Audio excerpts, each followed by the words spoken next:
right, folks, buckle up because today we're diving into the absolutely horrifying reality of growing up as a Komodo dragon. It's not just tough, it's why did I even hatch kind of tough. Imagine if your childhood involved dodging giant murder lizards, climbing trees for dear life, and learning how to eat an entire goat in one sitting. Sounds like a fun time, right?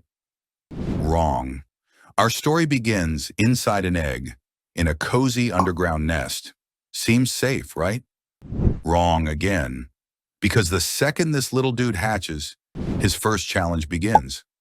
Not becoming an all-you-can-eat buffet for his own mom. Yeah, that's right. Mama Komodo dragons don't exactly win any Parent of the Year awards. If she sees you, she might just see lunch. The mother-child bond. Yeah, it lasts about as long as a snack break. And that, ladies and gentlemen, is why the moment a baby Komodo pops out of the egg, he yeets himself straight up a tree like his life depends on it. Because, well, it does. Down on the ground? It's a live-action horror movie. Up in the trees? Slightly less horror. Only slightly, though, because now he's got to dodge hungry birds who are looking at him like he's a scaly chicken nugget. So now, for the next few years, our little lizard becomes the forest's most paranoid tree dweller. He munches on insects, birds, and whatever unfortunate snack-sized creatures happen to wander by. Think of it like a very extreme version of treehouse camping, except if you come down for supplies, you might get eaten by your own relatives. And speaking of climbing down, at some point, baby Komodo here has to face his fears and return to the ground. But the moment he does, he's in the middle of his very own action movie, except there are no stunt doubles. Bigger Komodos? Chasing him like they're late for an all-you-can-eat buffet. Hungry birds keeping score. Nature trying its absolute best to ruin his day. But hey, if he survives all of that, and that's a big if, he finally starts bulking up. No more tiny snack-sized Komodo. He's now the one dishing out the terror. And by moving up, I mean he's finally big enough to do the eating instead of being eaten. Ah, the circle of life, where one day you're running for your life, and the next day you're running after someone else's. Now that our boy is a certified menace, it's time for the real fun, eating. And when a Komodo dragon eats, it's a spectacle. They don't take polite little bites. Oh no, they go full vacuum cleaner mode and swallow their prey whole. Ever seen someone try to inhale an entire pizza in one bite? Yeah, that, but with an entire goat. And after stuffing himself into a food coma, he does what any responsible adult would do. Absolutely nothing. For weeks. Just laying around, digesting, and daydreaming about his next meal. True peak efficiency. And this, my friends, is the glamorous, terrifying, utterly ridiculous journey of a Komodo dragon growing up. 1 minute you're a snack, the next minute you're having snacks, and the whole time, you're just trying not to die. Oh, but don't think the drama ends here. Nope, because once our Komodo dragon is all grown up, he's got a whole new set of problems.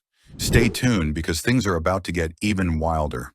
And by wilder, I mean welcome to the exciting world of Komodo dragon dating, where romance is a full contact sport and your significant other might try to kill you.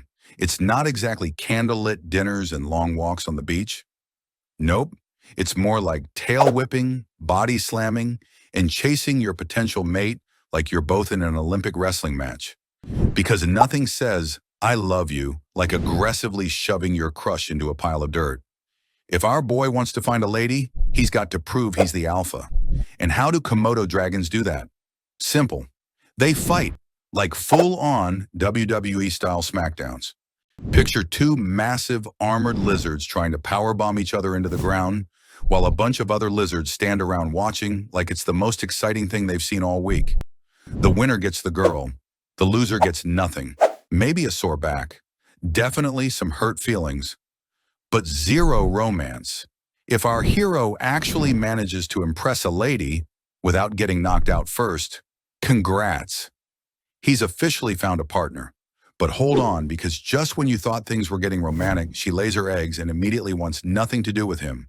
Classic. No thank you. No goodbye kiss. Just, all right, my job here is done. Please leave.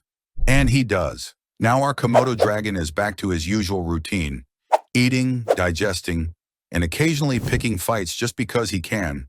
He's officially the king of the island. But what does that mean? It means everyone wants a piece of him.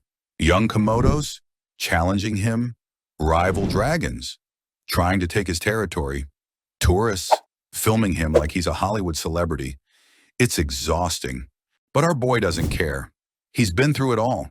He's fought, he's eaten, he's survived the literal Hunger Games, and now he just wants to nap in the sun like the prehistoric boss he is. And honestly, he's earned it. But like all things in nature, nothing lasts forever. One day he'll slow down.